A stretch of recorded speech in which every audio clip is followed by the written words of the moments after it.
Legal, vem comigo, ó. Aqui, linha do tempo, em cima do desenho. A sua cobrança cessou durante um período, 2 meses mais ou menos, aproximadamente. Por quê? Porque não havia sido prorrogada a tempo de continuar a cobrança. E veio depois uma emenda nova, foi a emenda 21 de 99, que prorrogou por 36 meses. Essa é a questão da prova. Primeira prorrogação, 36 meses. Lugoma, no seu desenho, no meu desenho, está dividido em 2. Período de 12 e período de 24. Mas o período total, 36 meses. Primeira prorrogação. A alíquota aqui foi aumentado, ó. Passou para 0,38%. Olha a pergunta da prova, olha a pergunta da prova. Quando se prorroga a CPMF com aumento na alíquota, respeita 90 dias? Sim.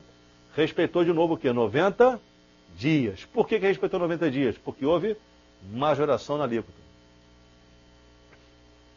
Ok? Obviamente que a composição dessa alíquota aqui era mais ou menos assim, está na folhinha.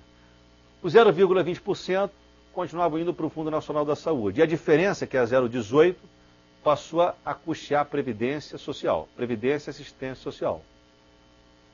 Logo, nos 24 meses restantes, a alíquota chegou a cair para 0,30%. Como é que funcionava? 0,20% para o Fundo Nacional da Saúde, 0,10% para a Previdência e Assistência Social. Só que, olha o finalzinho, foi criado o Fundo de Combate à Erradicação à Pobreza. O Fundo da Pobreza, instituído pela Emenda Constitucional, número 31 de 2000, Emenda Constitucional 31 de 2000. Essa emenda fez com que, para custeio desse fundo, houvesse uma elevação na alíquota da CPMF em mais 0,08%. A alíquota voltou a ser o quê? 0,38%. Essa é a composição derradeira dela. 0,20% para o Fundo Nacional da Saúde. 0,10% Previdência e Assistência Social. E 0,08% Fundo de Combate e Erradicação à Pobreza. E aí você pensou, época, ela agora é 2002, meados de 2002, julho de 2002, pensamos que ela ia morrer. Não. Uma nova prorrogação se deu.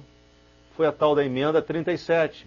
Segunda prorrogação, mas tem um detalhe agora, olha o perigo, ó. Aqui não aguardou 90 dias não, porque não houve majoração de alíquota. O Supremo diz, prorrogação de CPMF sem aumento na alíquota, admite cobrança continuada. Anota a pergunta aí. Segundo o Supremo,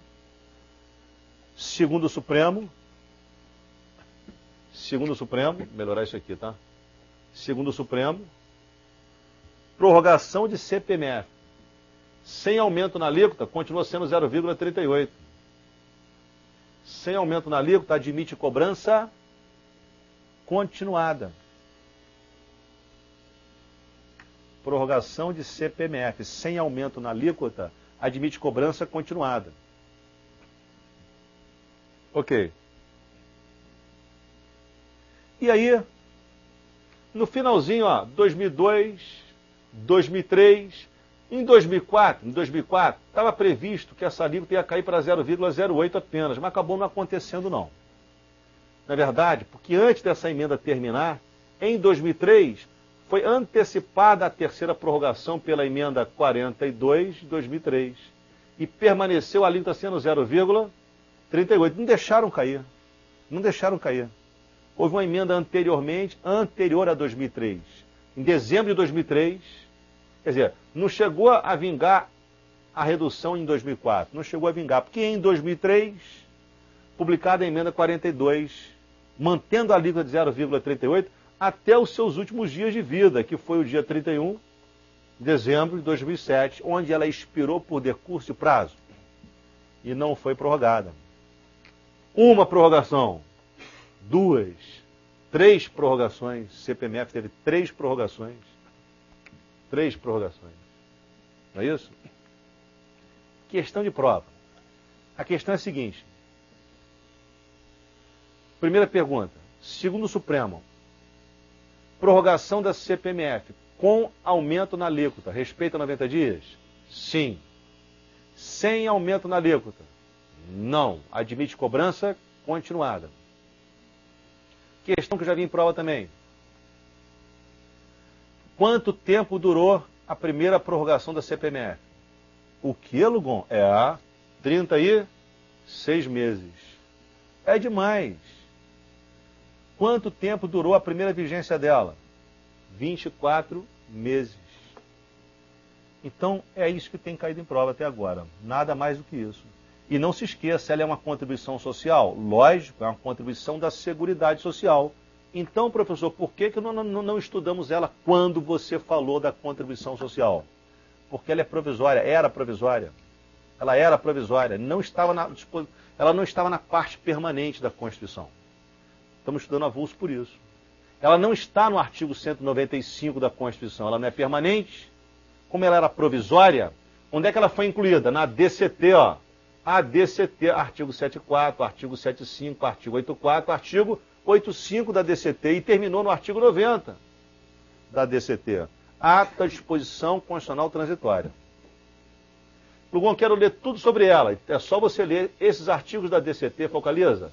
74, 75, 84, 85 e 90 da ADCT. É o que nós fizemos aqui. Nada mais do que isso. Não posso responder ela agora. É sobre se é residual ou não, né? Não posso responder. Só na próxima aula. Ele insiste. Tô brincando, eu te respondo no final da aula, tá? É sozinho entre você.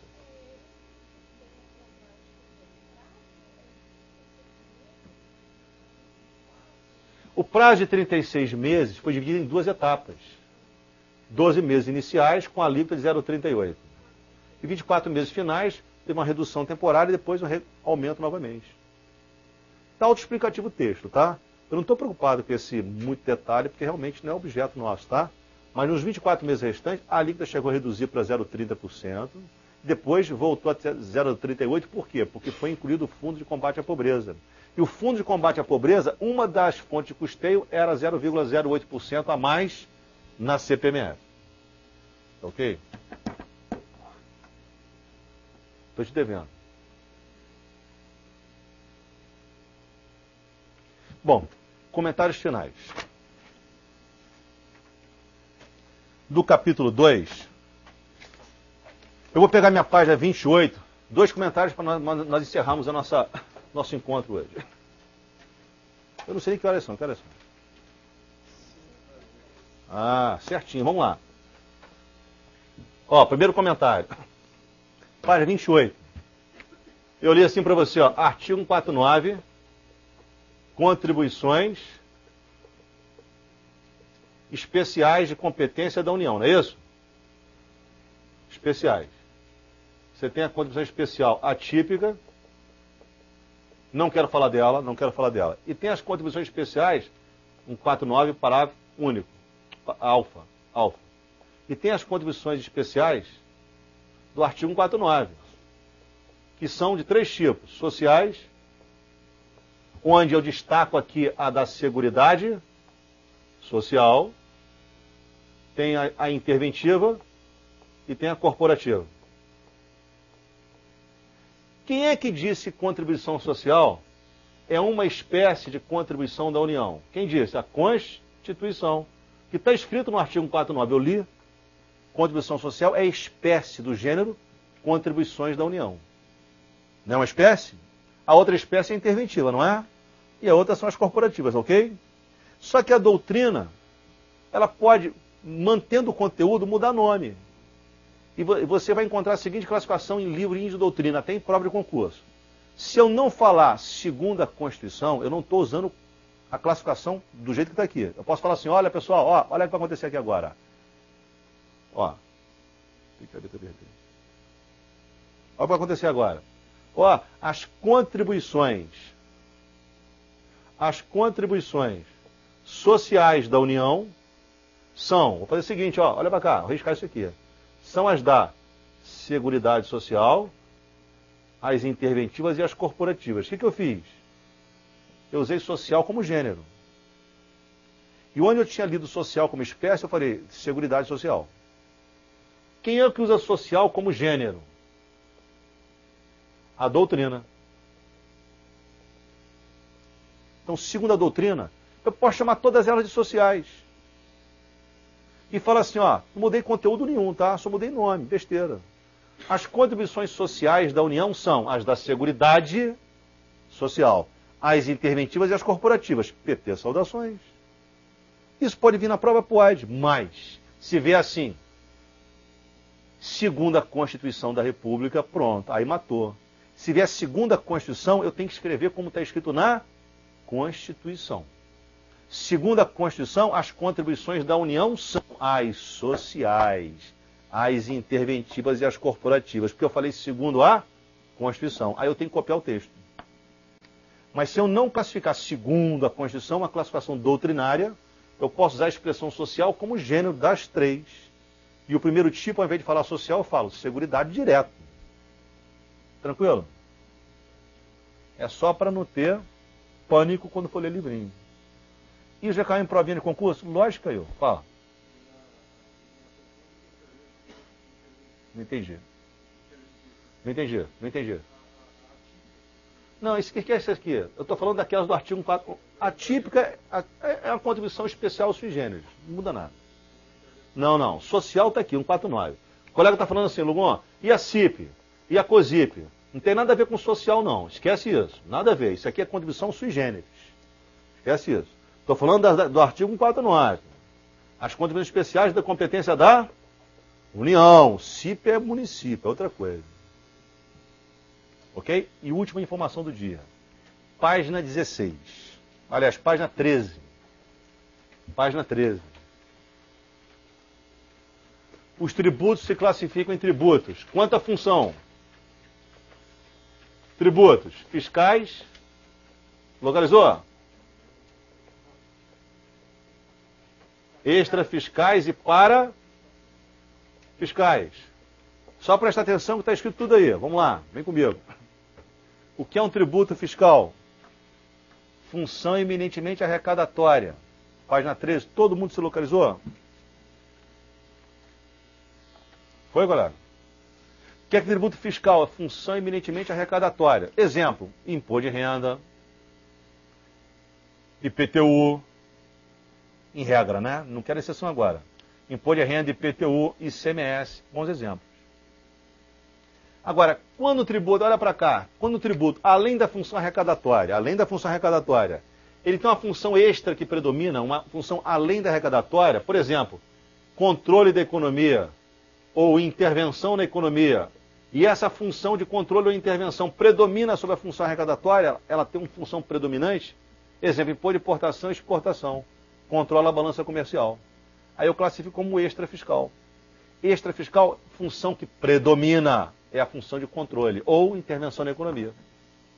Dá um exemplo de tributos extrafiscais, estão na folhinha aí. II, IE, IPI e IOF. Imposto de importação e exportação controla a balança comercial. IPI e IOF controla o produto interno. O ITR também é extrafiscal. Por quê? Aí eu sou obrigado a ler. O ITR, eu teria que ler no ITR o artigo 153, parágrafo 4º, inciso 1, e eu vou ler para você na velocidade da luz. Diz ele, a sua alíquota será progressiva, de forma a desestimular a manutenção de propriedade improdutiva. Quanto menos produtivo for o imóvel na zona rural, maior será a alíquota do ITR. A alíquota tem progressividade para fins de controle. A função predominante dele é controle da produtividade do imóvel fora da zona urbana. Então ele tem uma função extra que predomina, a função de controle. Ele não é tributo fiscal, o ITR é tributo extra fiscal. E agora o que mais cai na prova? Tá tranquilo? O que mais cai na prova? Lógico que eu vou falar mais sobre extrafiscalidade. Tem até um tal do IPTU no tempo que eu não posso falar agora, eu falo depois. A parafiscalidade. Bom, o que eu vou explicar primeiro não cai na prova, está escrito na folhinha. O que cai na prova eu vou ditar. Em primeiro lugar, o que é parafiscal? Isso não cai na prova. Parafiscal, olha aqui, ó, olha aqui. Para, ao lado de, ao lado, latim, né? Ao lado da função eminentemente fiscal. São tributos criados para que se custeie a atividade ao lado, atividade paralela à atividade de Estado. Paralela à atividade de Estado. Por exemplo, contribuição da Seguridade Social. Seguridade Social não é atividade típica, tem previdência privada. São contribuições que são tributos criados para custeio de atividade paralela à atividade típica de Estado, à atividade de Estado. Isso não cai na prova, é para você entender. Agora, quais são as características da parafiscalidade? Cai na prova, anota. Última anotação do dia. Parafiscalidade exige, segundo a doutrina, poxa, sublinhado, negrito. Parafiscalidade exige, segundo a doutrina, que o titular da competência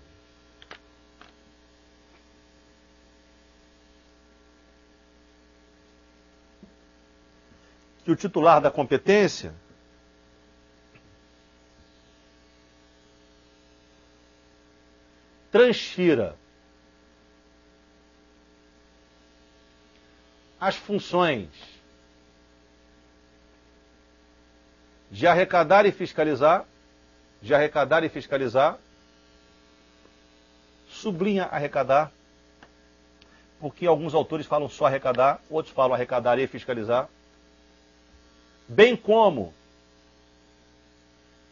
os respectivos recursos arrecadados,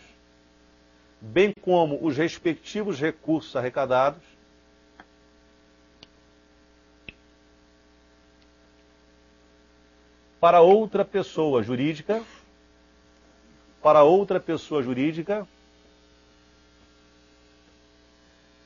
dotada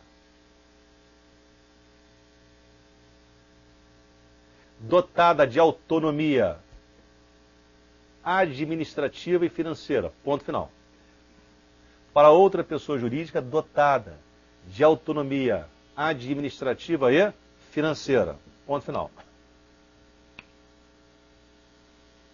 Olha só, fica atento a uma coisa. Pergunta da minha prova vai ser: quais são as características da parafiscalidade? São essas. O titular da competência, ele transfere para outra pessoa a função de arrecadar e fiscalizar o seu tributo. Exemplo, ó, a União fala assim: INSS, arrecada e fiscaliza a contribuição patronal, a da folha salarial, a patronal. Eu não falei, ó, a da folha salarial também é chamada patronal, escreve. Aquela contribuição da folha salarial, ó, 195, inciso 1, a linha A. Desculpa não ter falado. Também recebe o nome de contribuição patronal. Patronal é essa aqui, não é outra não, tá? Patronal é essa aqui, da linha A. Aí eu li que é outra, não é essa aí. A contribuição patronal, a União institui, competência dela. Aí ela fala assim: INSS, você fiscaliza, você arrecada. Ela transferiu essas funções para ele e falou assim: os recursos são para a Seguridade, estou entregando para a Seguridade ao ser arrecadados. Também serão destinados à Seguridade Social. Isso é característica da parafiscalidade. Ponto. Segura. Agora outra coisa. Lugon, mas na prática, eu acabei encontrando um caso em que você disse que é parafiscal, mas na prática um desses requisitos foram quebrados. Esquece isso na prova. Por exemplo, ó, classifica COFINS na prova, contribuição parafiscal. Alugou a COFINS, quem fiscaliza é a própria União. Quebrou um requisito, não quebrou?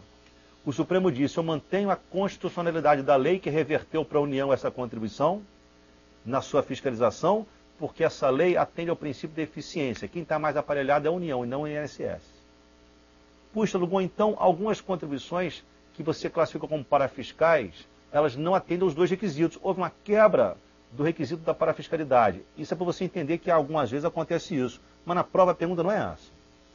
Na prova a pergunta é: quais os dois requisitos da parafiscalidade? Já sei responder. E vem cá. E quais são os tributos parafiscais? Vem comigo. Numa resposta vulgar, livros antigos. Só serve se a prova for bem ralézinha. Ah, eu chamo todas as contribuições da União. Ó, você tem um 49 e tem um 49 alfa, né? Que é a CIP, não é isso? Para começar, a CIP é uma contribuição fiscal, arrecadatória. 149 alfa, CIP é fiscal, arrecadatória, mais nada. Agora, numa prova bem simplesinha, onde não se exige muita discriminação, eu posso me referir àquelas contribuições da União, a do 149, como parafiscais, todas elas. Isso é prova simples, que não exige muito detalhe. Mas numa prova que seja mais detalhada e mais cuidadosa, como acontece às vezes, já aconteceu na CESP-NB, as parafiscais serão as sociais e as corporativas. Porque a interventiva será extra fiscal. Uma definição mais cautelosa, a interventiva é extra fiscal, ela é de controle. Por que eu fiz duas classificações? Porque você pode encontrar assim, Lugon, o autor na prova se referiu às contribuições do artigo 149, todas elas dizendo que são parafiscais. Aí eu pergunto, isso atrapalhou a questão em alguma coisa? Não, então não esquenta a cabeça. Usou uma classificação mais antiga. Não atrapalhou em nada. Mas se ele pergunta assim, verdadeiro ou falso, como caiu na prova da CESP-NB, as contribuições da União são ora parafiscais, ora extrafiscais, só acerta quem sabe a definição mais cuidadosa. Verdadeiro gabarito. Ok, senhores? Com um prazer imenso, nos encontramos na próxima segunda-feira, se Deus quiser. Um abraço, até breve.